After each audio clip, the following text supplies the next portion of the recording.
कैसे हैं आप लोग। उम्मीद करता हूँ अच्छे होंगे। मैं अनुज कुमार सिंह, पुस्तकालय अध्यक्ष, आज आप लोग के बीच पुनः उपस्थित हूँ। आज आप लोग को हिंदी दिवस की बहुत बहुत शुभकामना।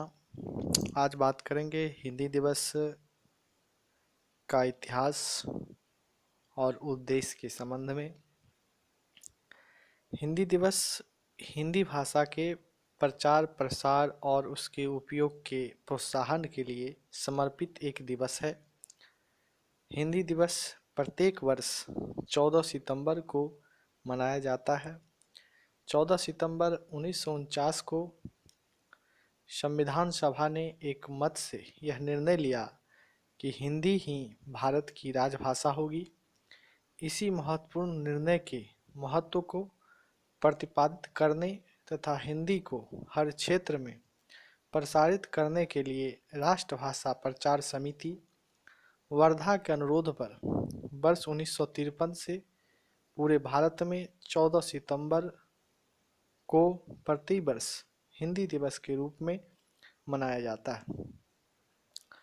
एक तथ्य यह भी है कि 14 सितंबर 1949 ईस्वी को हिंदी के पुरोधा व्यवहार राजेंद्र सिन्हा का 50वां जन्मदिन था, जिन्होंने हिंदी को राष्ट्रभाषा बनाने के लिए बहुत लंबा संघर्ष किया।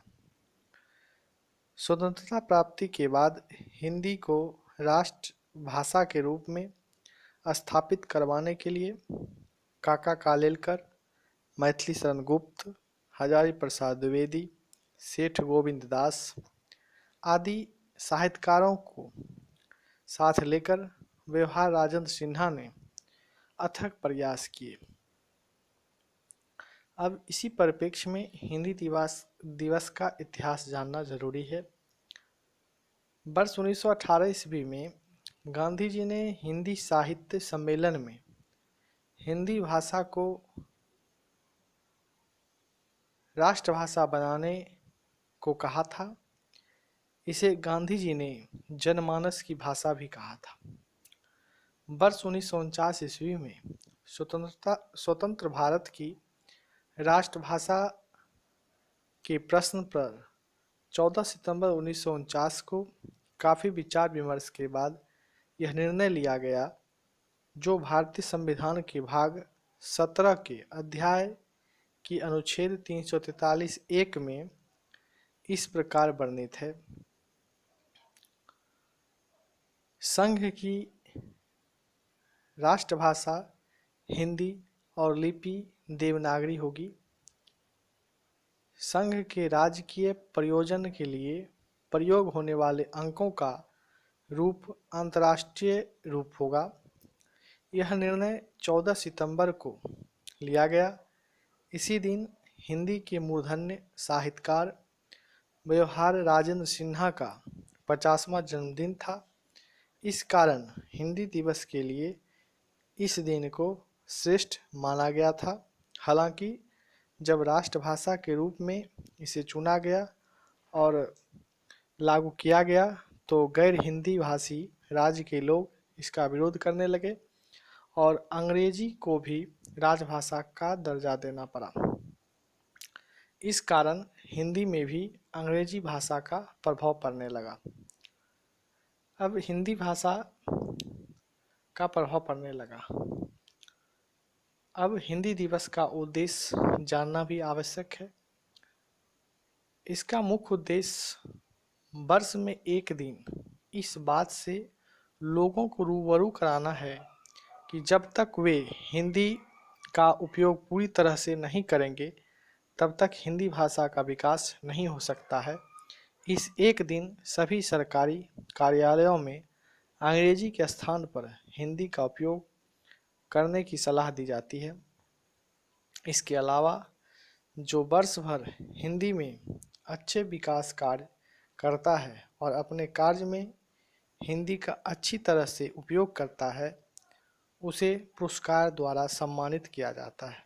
कई लोग अपने सामान्य बोलचाल में भी अंग्रेजी भाषा के शब्दों का या अंग्रेजी का उपयोग करते हैं, जिससे धीरे धीरे हिंदी का अस्तित्व को खतरा पहुंच रहा है। यहाँ तक कि वाराणसी में स्थित दुनिया में सबसे बड़ी हिंदी संस्था आज बहुत ही खस्ता हाल में है। इस कारण इस दिन उन सभी से निवेदन किया जाता है कि वे अपने बोलचाल की भाषा में भी हिंदी का ही उपयोग करें। इसके अलावा लोगों को अपने विचार आदि को हिंदी में लिखने भी कहा जाता है। चूँकि हिंदी भाषा में लिखने हेतु बहुत कम उपकरण के बारे में ही लोगों को पता है। इस कारण इस दिन हिंदी भाषा में लिखने, जांच करने और शब्दकोश के बारे में जानकारी दी जाती है। हिंदी भाषा के विकास के लिए कुछ लोगों के द्वारा कार्य करने से कोई खास लाभ नहीं होगा। इसके लिए सभी को एकजुट होकर हिंदी के विकास को नए आयाम तक पहुंचाना होगा, ताकि हिंदी भाषा का विकास हो सके और जन जन का भाषा बने। हिंदी भाषा के विकास और विलुप्त होने से बचाने के लिए यह अति आवश्यक है, अनिवार्य है। पुरस्कार।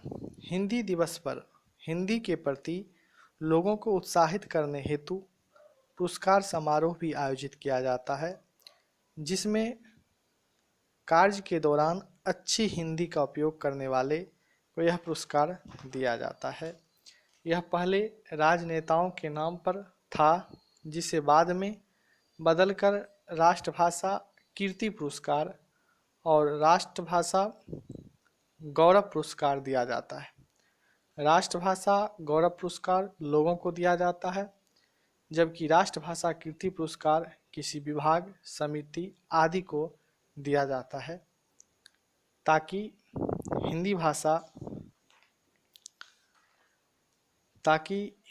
हिंदी भाषा के प्रचार प्रसार और उसके उपयोग के प्रोत्साहन के लिए हमेशा तत्पर रहें। धन्यवाद।